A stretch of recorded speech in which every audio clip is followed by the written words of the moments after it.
محمد شہباز شریف دو روزہ دورے کے لیے ویانا آسٹریلیا روانہ ہو گئے۔ آسٹریا کے چانسلر کرسٹین آسٹرکر سے 2 دفعہ ملاقاتیں اور وفود سے سطح پر مذاکرات ہوں گے۔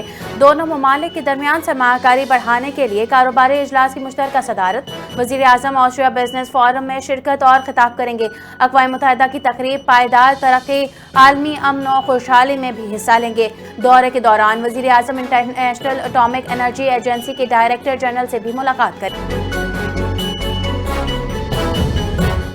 فیلڈ مارشل سید عاصم منیر کی میونخ سیکیورٹی کانفرنس میں شرکت۔ امریکی وزیر خارجہ مارکو روبیو سے عالمی اور علاقائی سیکیورٹی پر گفتگو۔ جرمن وزیر داخلہ سے بھی 2 طرفہ دفاعی تعاون پر بات چیت ہوئی۔ جرمن عسکری قیادت سے ملاقاتوں میں دفاعی روابط بڑھانے پر زور۔ برازیل اور لبنان کی عسکری قیادت سے بھی اہم ملاقاتیں ہوئیں۔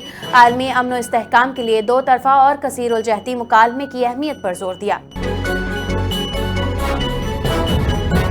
بچوں کو آئی ٹی ٹریننگ دی جا رہی ہے۔ پورے پاکستان سے 10 لاکھ بچوں کو ٹریننگ فراہم کی جائے گی۔ وفاقی وزیر آئی ٹی شہزہ فاطمہ کا تقریب سے خطاب۔ کہا کوشش ہے کوئی نوجوان آئی ٹی کے تعلیم سے محروم نہ رہے۔ وزیر اعظم کے ویژن کے تحت نوجوانوں کو جدید اسکلز دی جا رہی ہیں۔ حکومت آئی ٹی برآمدات میں اضافے کے لیے اقدامات کر رہی ہے۔ ملک میں انٹرنیٹ کی رسائی بڑھائی جا رہی ہے۔ جو کام حکومت کی ذمہ داری ہے وہ فلاحی تنظیمیں کر رہی ہیں۔ اس وقت پورے دنیا میں سب سے زیادہ خیرات اور چیریٹی کراچی میں دی جاتی ہے۔ گورنر سندھ کامران خان ٹیسوری کا کراچی میں ایک تقریب سے خطاب۔ کہا اللہ نے مجھے منصب دیا، مقصد عوام کے لیے کچھ نہیں کرنا ہے۔ رکشے فراہم کیے جا رہے ہیں تاکہ لوگوں کو چھوٹا روزگار چلا سکیں۔ سب سے پہلی ضرورت بچوں کو راشن دینا اور بھوک ختم کرنا ہے۔ کامران ٹیسوری نے دعا کی کہ جو اس سال راشن لے رہا ہے وہ اگلے سال دینے والا بن جائے۔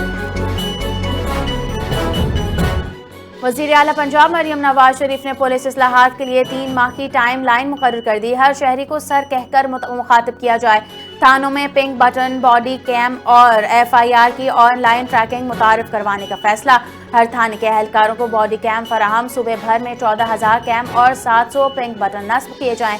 شہریوں سے شائستہ رویہ، چھوٹی شکایات کو 2 سے 3 گھنٹوں میں حل کرنے کی ہدایت کر دی۔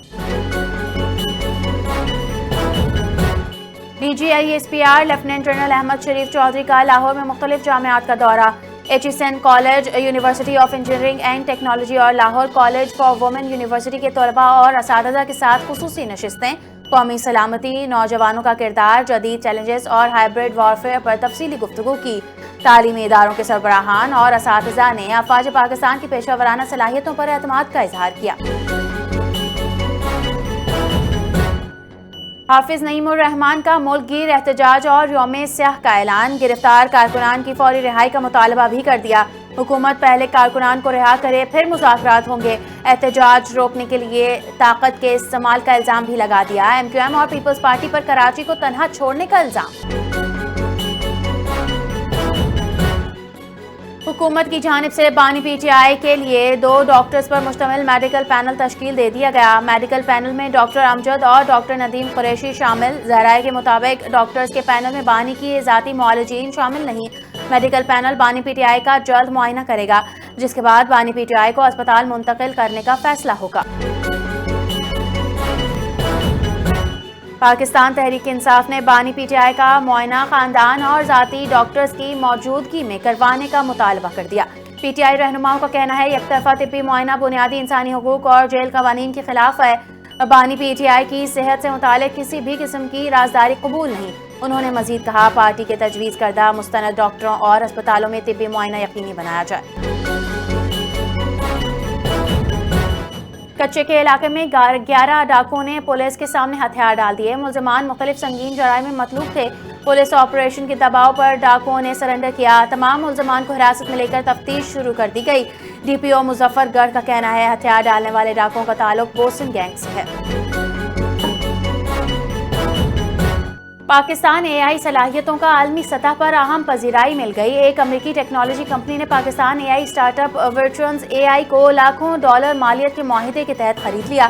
معاہدہ لاکھوں ڈالر مالیت کا پاکستانی ٹیکنالوجی شعبے کی بڑی کامیابی۔ اسپیشل انویسٹمنٹ فیسیلیٹیشن کونسل کی معاونت سے عالمی سرمایہ کاری میں اضافہ۔ بانی راحیل احمد کے مطابق پاکستان AI ٹیلنٹ عالمی معیار کا حامل ہے۔ بین الاقوامی کمپنیوں کی پاکستان کے ڈیجیٹل مستقبل میں بڑھتی دلچسپی۔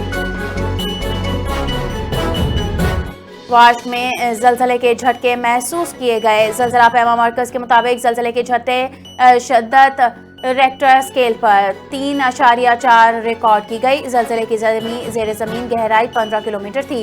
زلزلے کا مرکز واش سے 29 کلومیٹر شمال کی جانب تھا۔ اور انٹر سروسز پبلک ریلیشنز کا ونٹر انٹرنشپ پروگرام ملک بھر میں جاری۔ گوادر کے طلباء کا گوادر نیول بیس اور میری ٹائم ٹریننگ سینٹر کا دورہ۔ طلباء کو میری ٹائم سیکیورٹی چیلنجز اور پاک بحریہ کی ذمہ داریوں سے آگاہ کیا گیا۔ کوئٹہ کی جامعات کے 150 طلباء و طالبات کا شوٹنگ رینج اور پاکستان گیلری کا مطالعاتی دورہ۔